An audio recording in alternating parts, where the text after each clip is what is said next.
On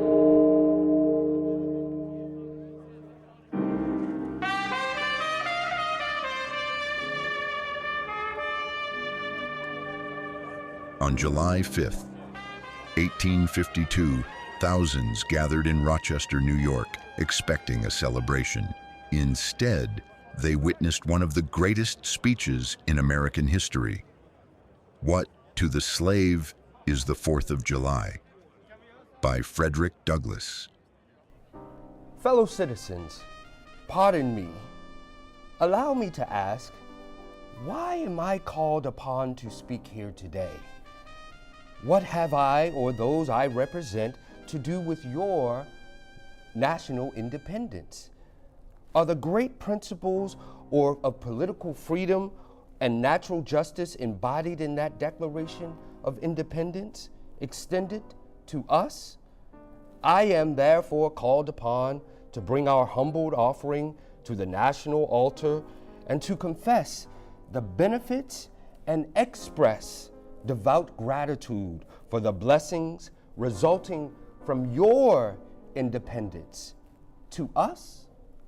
Would to God both your stakes and ours that affirmative answer be truthfully returned to these questions.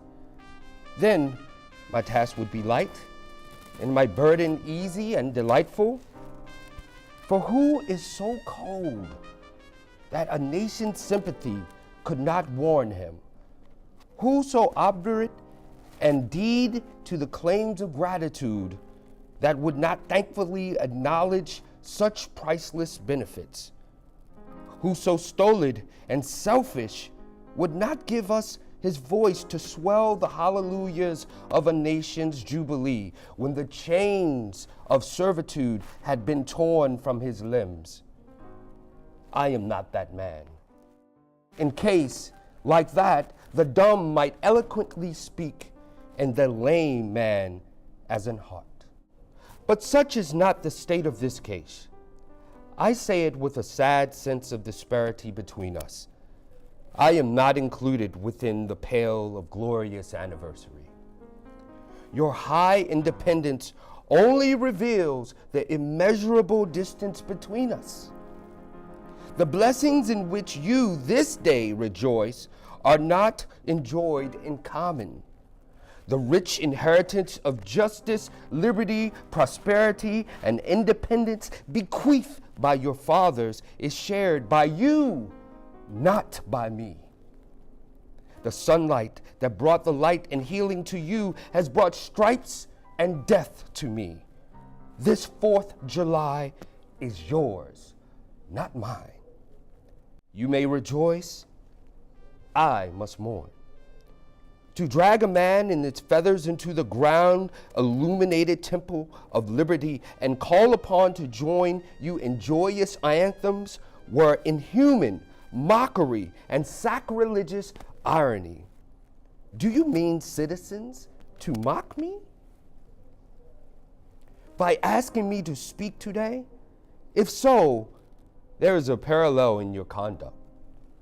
And let me warn you that it is dangerous to copy the example of a nation whose crimes towered upon heaven were thrown down by the breath of the Almighty, burying that nation in irrevocable ruin. I can today take up the plaintive laminate and peeled and woad smitten people. By the rivers of Babylon, there we sat down.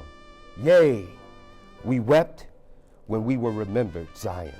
We hanged our harps upon the willows in the midst thereof. For there, they that carried us away captive required us a song, and they who wasted us required us mirth, saying, sing us one of those songs of Zion. How can we sing the Lord's song in a strange land?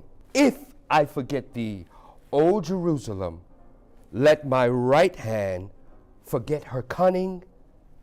If I do not remember thee, let my tongue cleave to the roof of my mouth. Fellow citizens, above your national tumultuous joy, I hear the mournful wail of millions whose chains, heavy and grievous yesterday, are today rendered more intolerable by the jubilee shouts that reach them. If I do forget, if I do not faithfully remember those bleeding children of sorrow this day, may my right hand forget her cunning, and may my tongue cleave to the roof of my mouth. To forget them, to pass lightly over their wrongs, and to chime in with the popular theme would be treason most scandalous and shocking, and would make me a reproach before God and the world. My subject then, my fellow citizens, is American slavery. I shall see this day and its popular characteristics from the slave's point of view. Standing there, identified with the American bondman, making his wrongs mine, I do not hesitate to declare with all my soul that the character and conduct of this nation never looked blacker to me than on this 4th of July. Whether we turn to the declarations of the past or to the professions of the present, the conduct of the nation seems equally hideous and revolting. America is false to the past, false to the present, and solemnly binds herself to be false to the future. Standing with God and the crushed and bleeding slave on this occasion, I will, in the name of humanity, which is outraged, in the name of liberty, which is fettered, in the name of the Constitution and Bible, which are disregarded and trampled upon, dare to call in question and to denounce, with all the emphasis I can command, everything that serves to perpetuate slavery, the great sin and shame of America. I will not equivocate. I will not excuse. I will use the severest language I can command, and yet not one word shall escape me, that any man whose judgment is not blinded by prejudice, or who is not at heart a slaveholder, shall not confess to be right and just. But I fancy, I hear some of my audience say, it is just in this circumstance that you and your brother abolitionists fail to make a favorable impression on the public mind. Would you argue more and denounce less? Would you persuade more and rebuke less? Your cause would be much more likely to succeed. But I submit, where all is plain, there is nothing to be argued. What point in the anti-slavery creed would you have me argue? Or what branch of the subject do the people of this country need light? Must I undertake to prove that the slave is a man? That point is conceded already. Nobody doubts it. The slaveholders themselves acknowledge it in the enactment of laws for their government. They acknowledge it when they punish disobedience on the part of the slave. There are 72 crimes in the state of Virginia, which, if committed by a black man, no matter how ignorant he be, subject him to the punishment of death, while only 2 of the same crimes will subject a white man to the like punishment.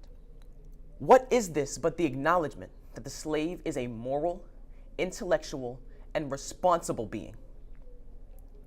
The manhood of the slave is conceded. It is admitted in the fact that Southern statute books are covered with enactments forbidding, under severe fines and penalties, the teaching of the slave to read or to write. When you can point to any such laws in reference to the beasts of the field, then I may consent to argue the manhood of the slave. When the dogs in your streets, when the fowls in the air, when the cattle on your hills, when the fish in the sea and the reptiles that crawl shall be unable to distinguish the slave from a brute, then I will argue that the slave is a man. For the present, is it enough to affirm the equal manhood of the Negro race? It is not astonishing that while we are plowing, planting, and reaping, using all kinds of mechanical tools, erecting houses, constructing bridges, building ships, working in metals of brass, iron, copper, silver, and gold, that while we are reading, writing, and chiffering, acting as clerks, merchants, and secretaries, having among us lawyers, doctors, ministers, poets, authors, editors, orators, and teachers, that while we are engaged in all manner of enterprises common to other men, digging gold in California, capturing the well in the Pacific, feeding the sheep and cattle on the hillside, living, mowing, acting, thinking, planning, living in families as husbands, wives, children, and above all, confessing and worshiping the Christian's God and looking for a hopeful life and immortality beyond the grave. We are called upon to prove that we are men. Would you have me argue that a man is entitled to liberty?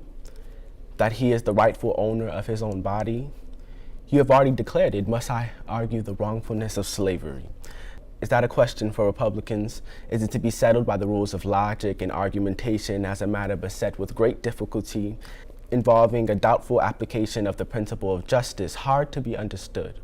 Speaking of it relatively and positively, negatively and affirmatively, to do so would be to make myself ridiculous and to offer an insult to your understanding. This is not a man beneath a canopy of heaven that does not know that slavery is wrong for him. What am I to argue that it is wrong to make men brutes, to rob them of their liberty, to work them without wages, to keep them ignorant in their relations with their fellow men, to beat them with sticks and lay their flesh like lash, to load their limbs with irons, to hunt them like dogs, to sell them at auction, to sunder their families, to knock out their teeth, to bum their flesh, to starve them into obedience and submission to their masters? Must I argue that a system thus marked with blood and stained with pollution is wrong? No, I would not. I have better employment for my time and strength than such arguments would imply. What then remains to be argued is that slavery is not divine, that God did not establish it, that our doctors of divinity are mistaken. There is blasphemy in the thought that which is inhuman cannot be divine. Who can reason on such a proposition? That they may, I cannot. The time for such argument is past. Oh, had I the ability and could reach the nation's ear, I would do today pour out a fiery stream of biting ridicule, blasting reproach, withering sarcasm, and stern rebuke. For it is not light that is needed, but fire. It is not the gentle shower, but thunder. We need the storm, the whirlwind, the earthquake. The feeling of the nation must be quickened.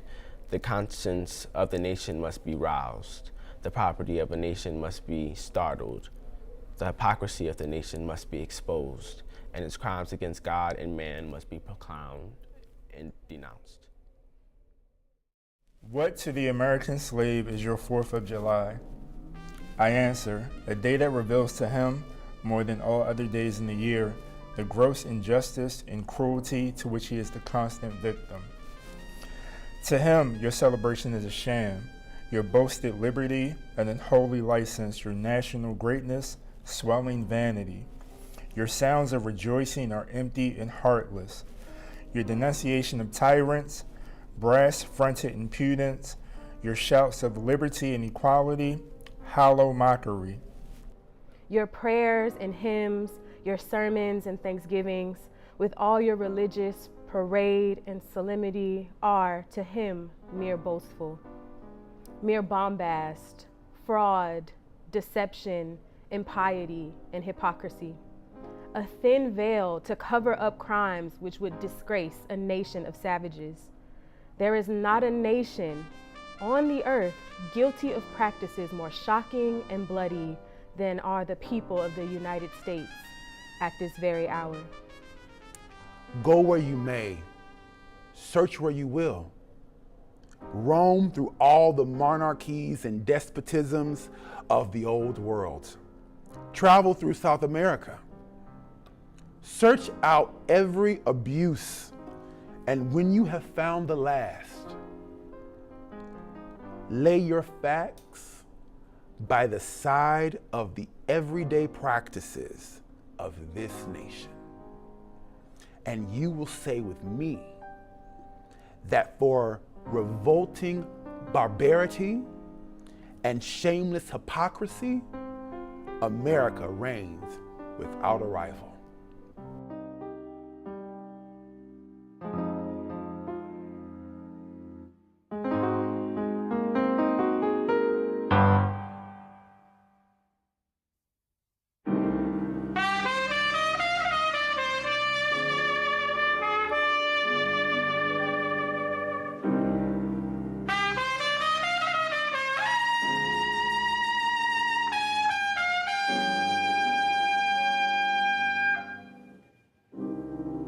southern trees bear strange fruit, blood on the leaves and blood at the root, black bodies swinging in the southern